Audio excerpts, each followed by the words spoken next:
শেখ হাসিনা কোথায় পালিয়ে আছে? পার্শ্ববর্তী দেশে। কিন্তু দেশে কোথায় আছে? ওখানকার প্রধানমন্ত্রীও বলে না, কেউ বলে না। এখন শেখ হাসিনা হয়ে গেছে ওসামা বিন লাদেনের খালাতো বোন। ওসামা বিন লাদেন কোন গুহায় থাকতো, কোন পাহাড়ে থাকতো, কেউ যেমন জানতো না, মাঝে মাঝে ভিডিও বার্তা দেয়, ঠিক শেখ হাসিনা এখন ওসামা বিন লাদেনের একেবারে কাজিন হয়ে, খালাতো বোন হয়ে এখন তিনি ভিডিও বার্তা দেন।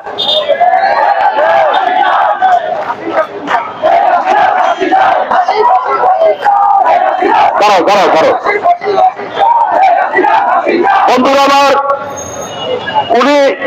উনার নামে 227টি মামলা হয়েছে। সেই 227টি মামলার ব্যাপারে তিনি বলছেন 227টি হত্যা নিশ্চিত হলো।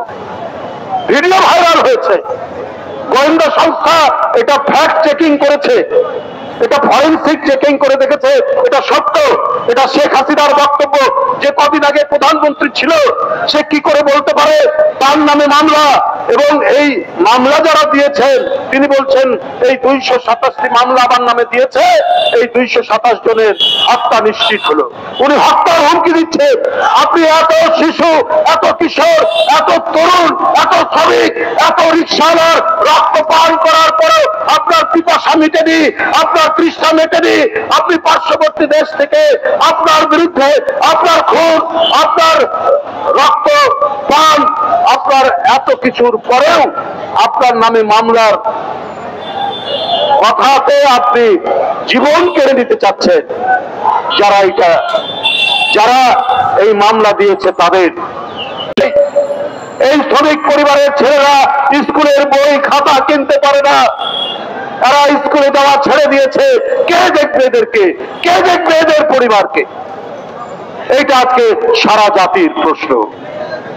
বন্ধুরা আমার, এইরকম একটি পরিস্থিতি তাদেরকে অতিক্রম করতে হয়েছে। এই ধরনের পরিস্থিতি মধ্যে দিয়ে তাদেরকে জীবনযাপন করতে হয়েছে। শুধু তাই নয়, যে সমস্ত নিয়মিত শ্রমিক যারা পার্মানেন্ট শ্রমিক হিসাবে কাজ করবে, সরকারের নীতির কারণে এখন পার্মানেন্ট শ্রমিক, নিয়মিত শ্রমিক চায় না। কি একটা শব্দ এসছে, আউটসোর্সিং। এই আউটসোর্সিং করে আপনার নিয়মিত শ্রমিক বাদ দিয়েছে, ক্রমাগত ভাবে তাদেরকে বাদ দিচ্ছে। কেন?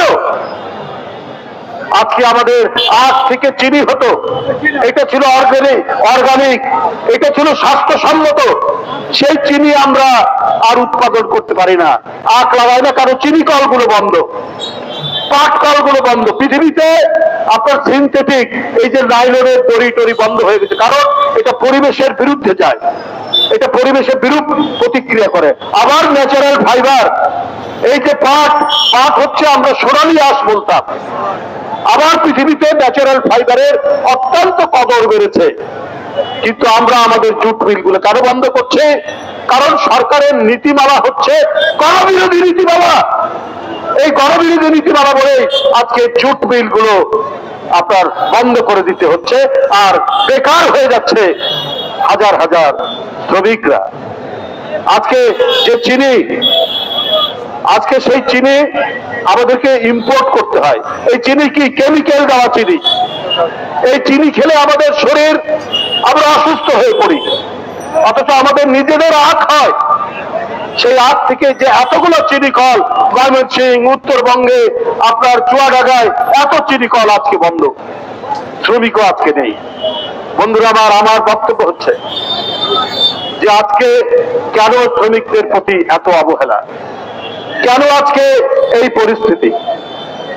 আওয়ামী লীগের আমলে সিন্ডিকেট ছিল, মালয়েশিয়ায় শ্রমিক পাঠাতে সেইখানটায় সিন্ডিকেটের মাধ্যমে যেত যারা অনেক টাকা দিত। এর মধ্যে ছিল জয়াল মাসুদ, এর মধ্যে ছিল অর্থমন্ত্রী তৎকালীন লোটাস কামাল, আরো অনেক লোক। এই সিন্ডিকেটের কারণে শ্রমিকদের কষ্ট হতো। শ্রমিকরা ঘর জমি বিক্রি করে ওই সিন্ডিকেটকে টাকা দিয়ে মালয়েশিয়ায় যেত, সেখানে গিয়েও তারা চাকরি পেত না। আজকে তো সিন্ডিকেট থাকার কথা নয়।